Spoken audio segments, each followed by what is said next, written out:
Total Chaos is the latest game from Kiwi dev Trigger Happy Interactive, same bloke that worked on the utterly awesome Turbo Overkill, following it up here now with a title that couldn't be further removed from it if it tried. Going from a fast-paced, cyberpunk-themed first-person shooter where you played as a cybernetically enhanced, cigar-chomping badass with a chainsaw for a leg to this. A melee combat-focused, hardcore survival horror experience, taking heavy influence from games like Stalker and Silent Hill, also being something of a remake or a reimagining, I guess, for a Doom 2 mod of the same name, which originally released way back in 2018. Something which I never actually finished, firstly because when it came out it had this really exaggerated screen swaying which kind of gave me motion sickness, and then secondly because I just found the combat to be really clunky. And I don't think it's out of line to say that the mod was appreciated more for the insane amount of ways it was able to push the GZ Doom engine to its limits, as opposed to the actual gameplay. Either way though, there was a whole lot of room for improvement there, which is exactly what this new game feels like. Like it's addressed all the shortcomings and issues that original had in almost every single way. Which means that fans of the mod are no doubt going to enjoy playing a superior version of something they're already in love with. While other people like myself, who might have gotten turned off it for similar reasons that I did, are more likely going to be invested this time. I should mention too that Apogee were kind enough to send me a review code for this thing early. However, having said that, I've not been paid or sponsored by them to talk about it in any capacity. I'm just doing this whole thing for the love of the game, literally. And then it's also worth mentioning there too that I have been playing an early build, something which the devs are updating quite a lot as well, which means that some of the stuff I show here or talk about may or may not be relevant in the near future. Having said that though, the core of the experience remains intact, so let's talk about it, shall we?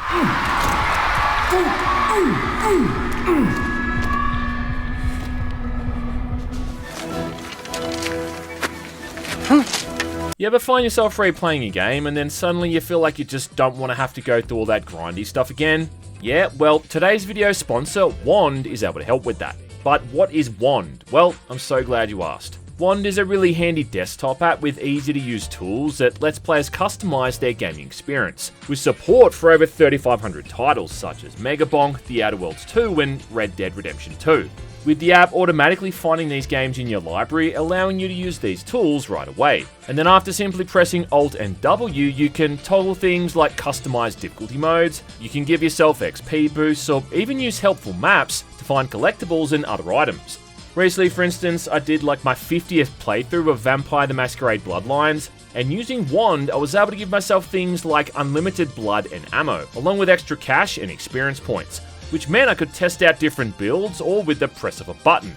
I also had a bit of a hankering to go back in and do another playthrough for Cyberpunk, and the options here were even more extensive. From editing my max carrying weight through to removing the cooldown timer for grenades and healing items. Plus this one had one of those fully interactive maps showing all of Night City and its hidden collectibles. All of which again can be accessed through a really intuitive and simple in-game interface. The best thing about Wand as well is that it only applies to single player games, so you're not cheating or gaining an edge on anyone else unfairly online or anything like that. So to download Wand for free today, use my link wand.gg/GmanLives in the pinned comment or the video description below. Oh yeah, and from November 24th to December the 1st, Wand is offering 25% off their annual Pro subscription. Now that's the lowest price they offer all year and the best time to unlock the full Wand experience. Just make sure to use the promo code WANDBF25. And yeah, once again, thanks to these guys for sponsoring this video. Right, so story-wise, nothing has really changed here, with the plot still being about your character, again heading to the mysterious and remote island of Fort Oasis, a former mining town which lost all contact with the outside world years ago. With the player responding to a distress signal and then heading there to investigate, which is about the most survival horror motivation of all time. Outside of receiving a letter from a dead wife or trying to rescue a son or daughter. You've got a brand new little opening sequence here too, as the boat you're heading there in is slowly overcome by this storm, and then you wake up on the outskirts of the island and head on in. And it's all very easy to compare this stuff to Silent Hill, with the opening feeling very similar. With the whole concept of the protagonists finding themselves in a mysterious place draped in heavy fog. You've got a metaphorical and often literal descent into madness, and even a radio putting out a bunch of static.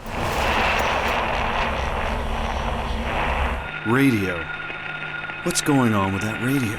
Plus, these early industrial areas are reminiscent of some of the otherworld environments you'd see in the Silent Hill games too. And then consider that some of the audio work in the game here was even done by Akira Yamaoka himself. Can't beat the view up here. Sure, but why here? It also takes its time to wind things up as well, not really introducing any enemies for the better part of half an hour, really letting you appreciate the visuals and the unsettling atmosphere, with these elements of psychological and body horror eventually being introduced, along with this perpetual sense of dread, helped along by the amazing sound design. Occasionally you'll be contacted by someone over radio, with there being this very mysterious character in particular who's outright giving you your objectives. I believe it is something we have both desired for a long time.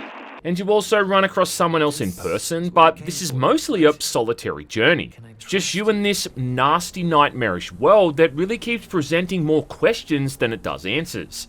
There's a few sequences where you have to take prescription pills to induce hallucinations, But we may need a fresh perspective to get back on track. which also dynamically affects the environment. And these are a really creative way to change things up a bit. Along with a neat idea there too, where you can ground yourself and return to reality, oops, there goes gravity, by activating save points. Even perfect strangers are beginning to crumble. Visually too, the whole thing's pretty damn good looking, though I will say it's far less technically impressive than that mod was. Part of why the visuals back then were so amazing is because of what engine it was running on, something which we hadn't really seen at that time.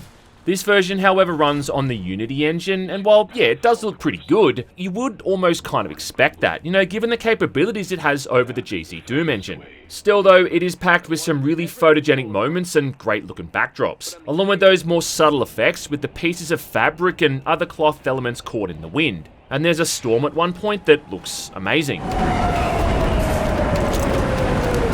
Compared to that original mod that would often have to load in each area at a time, this version loads in entire chapters at once, so the whole island can be seamlessly explored uninterrupted. And while certain aspects of the animations and other minor details might seem a bit basic, you do have to consider that this was all made largely by one person, which I really think justifies a lot of the shortcomings and also makes it way more impressive. Now, in regards to all the horror stuff, there's some sequences in here which genuinely terrified me. And I really can't remember the last time I played a horror game that had me this on edge. There's a bit early on in the campaign, for instance, where you first encounter those spider enemies, after you drop through a hole in the floor and find yourself in one of their nests, which just gave me goosebumps. Now, this was also a sequence in that original mod, but this time it's far more unsettling. And the way they're animated, along with the sounds they make, combined with the way they'd often shoot at webbing to obscure your vision, frequently had me in these short stints of panic.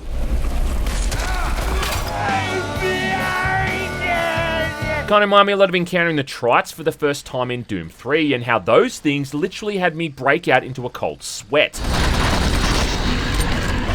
Thankfully though, you can actually sneak by them here if you don't make too much noise, but then even that is enough to have your asshole pucker up tight enough to crush coal into diamonds. Because if you accidentally wake them up when you're stuck in between a bunch of them, well, then you're basically fucked. A couple of times throughout the campaign, you need to get wet and go swimming through these short underwater tunnels, and this stuff is tense as all hell too, as you're moving through all these murky waterways, watching a dwindling air supply go down the entire time. And just when you think you're about to drown, you find a spot to take a much needed breath of fresh air, getting a brief moment of respite before going right back under again. Ever since the days of playing Sonic the Hedgehog's underwater sections, anything involving being in water for long periods of time like this has always made me feel really uneasy, and this is a perfect example of why that is. Later on as well, there's another sequence where you gotta navigate through a pitch black area with only a lighter to guide you, avoiding these monster things that run along the ceilings. And the first time you encounter them, your lighter goes out and you just see these sets of eyes all running towards you in the dark.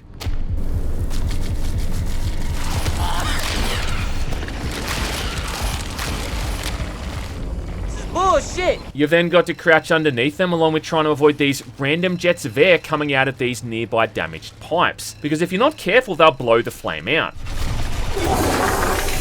In fact, sometimes the light is just going to randomly go out as well, and that second or two it takes to get it back up again is going to feel like an eternity.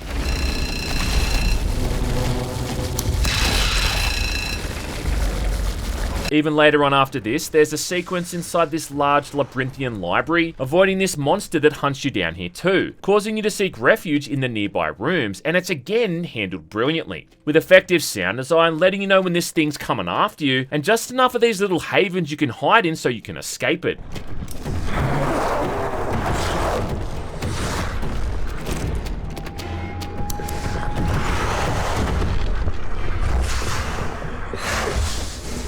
And I mean, there's horror stuff in AAA games that doesn't even come close to this.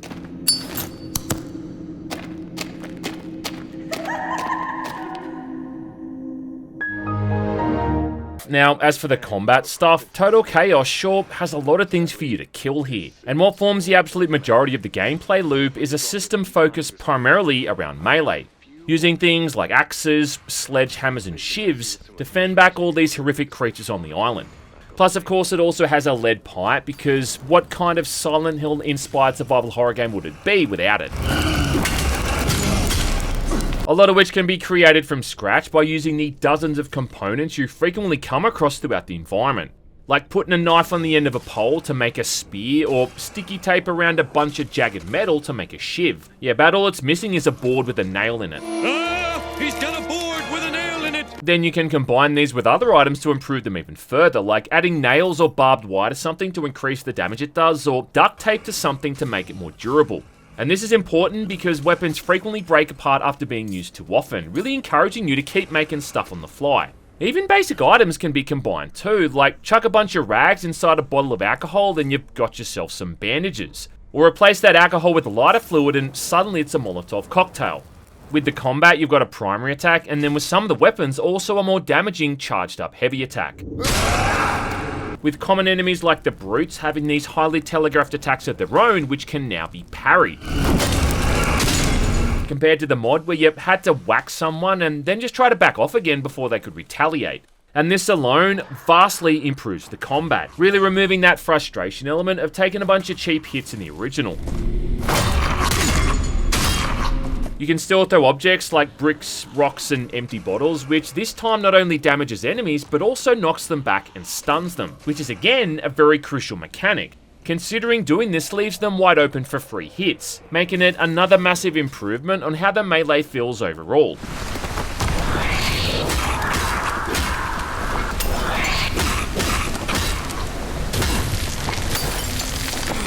Impressive.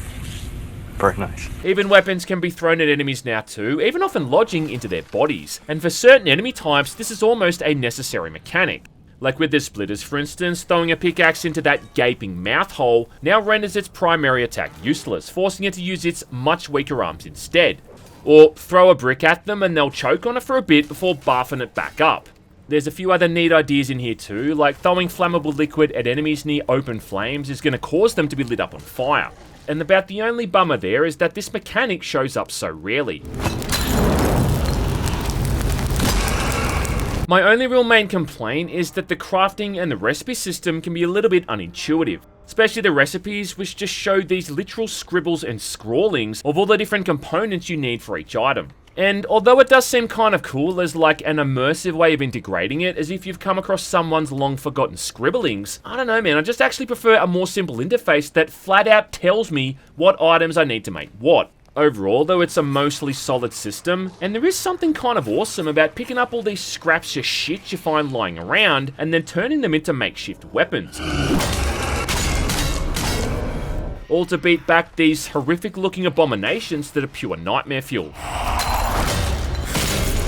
The other weapons you get your hands on is a much more limited roster of ranged weapons, with a pistol, revolver, SMG, shotgun, and a harpoon gun, all of which again return from that original mod. And with there being so little ammo for all of these that I can never really tell if I'm wasting my shots or not. In fact, the only time I ever really used the submachine gun was during a few moments where you're swarmed by those weaker enemies, the lickers, that die in a couple of hits. But then during those sequences, it's again almost like the game's forcing you to use it against them anyway. I didn't really use the shotgun all that much either, really only here and there is a bit of a get out of jail free card, and also quite a bit against the spiders. Only really because those things gave me the heebie-jeebies and I didn't want to muck about. Yeah, as the old saying goes, we're not here to fuck spiders. And then with the pistol or the revolver, it was mostly just against the dogs, but then having said that, the dogs in this version feel far more balanced. Compared to the mod, where I honestly think it would have been easier to take on a Rottweiler in real life.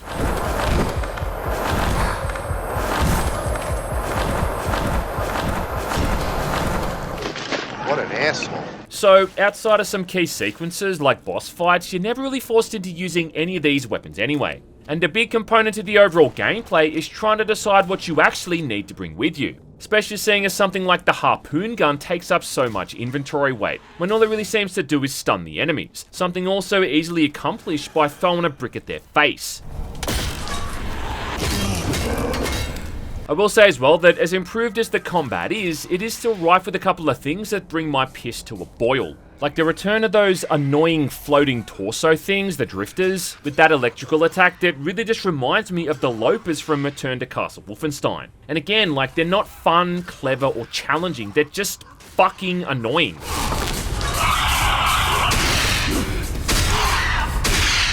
I do like the tougher brutes though you come up against around halfway into the game who can now parry some of your attacks. And then they've even got a propane tank on their back which you can ignite after a couple of hits, with a high chance that it'll soon blow them up. But then other times it's like they're onto it and they're going to take it off and throw it towards you instead.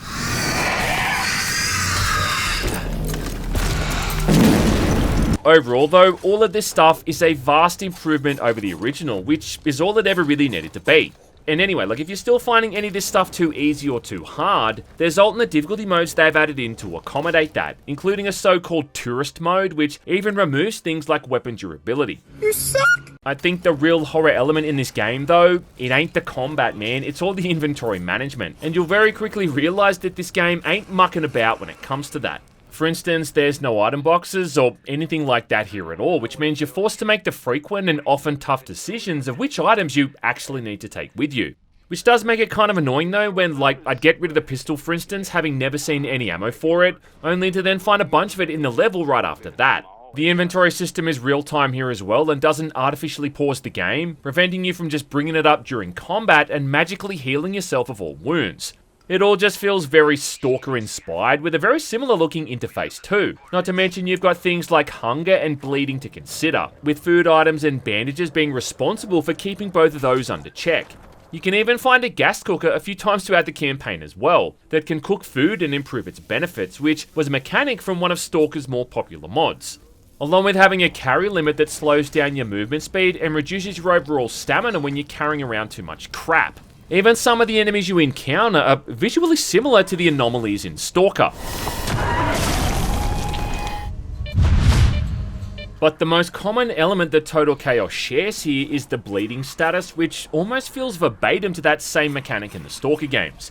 And then what it also shares in common there is how it seems that almost every single enemy attack in the game makes your character bleed like a stuck pig.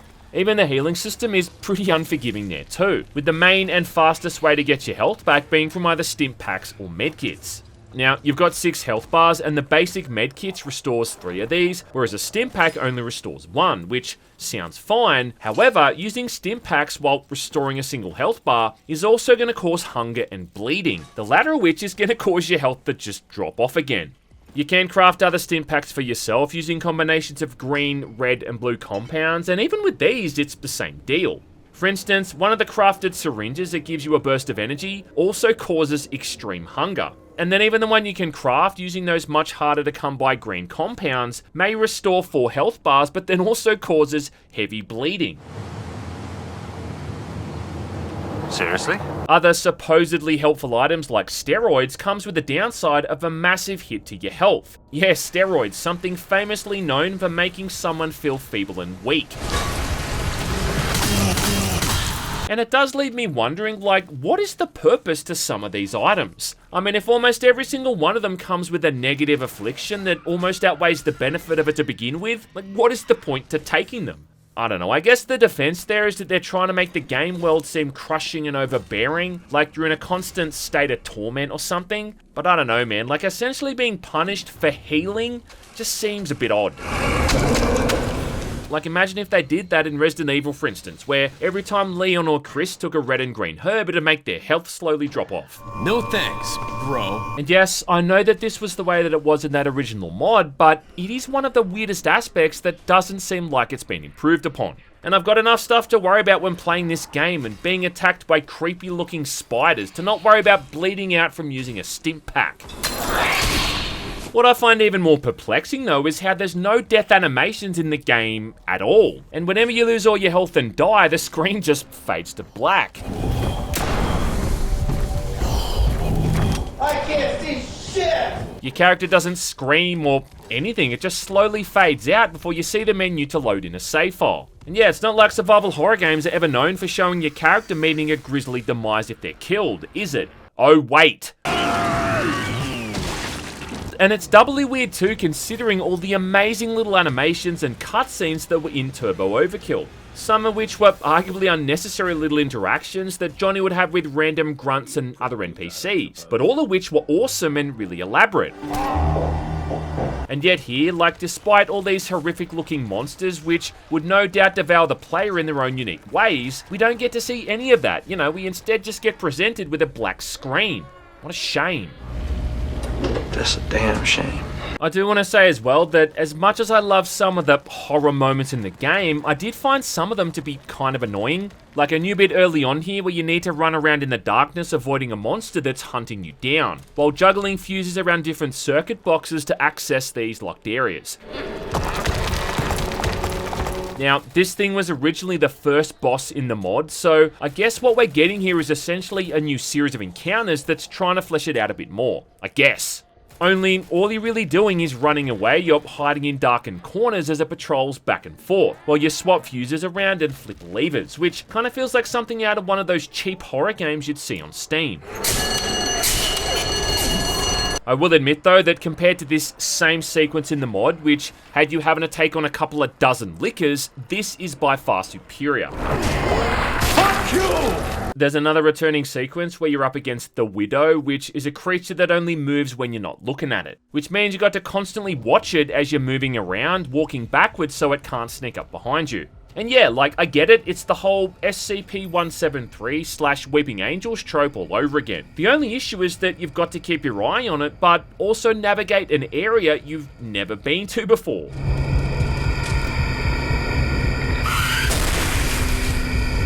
I hate this place. They recycle it again later on as well, only this time you're avoiding 4 of them, and then even later on after that when you're moving through a literal fucking maze. Another thing is that the last few chapters do also seem to give up on creating any kind of suspenseful encounters, and instead just start throwing a whole bunch of enemies at you at once, pretty much removing the nuance and the horror aspect to any of it. There's a whole lot of monster closets in there as well, not to mention just spawning enemies in from behind you, which is pretty damn frustrating. And at one point I was in the crafting screen for like a minute, if not more, messing around with all my items, only for something to come out of nowhere and suddenly kill me.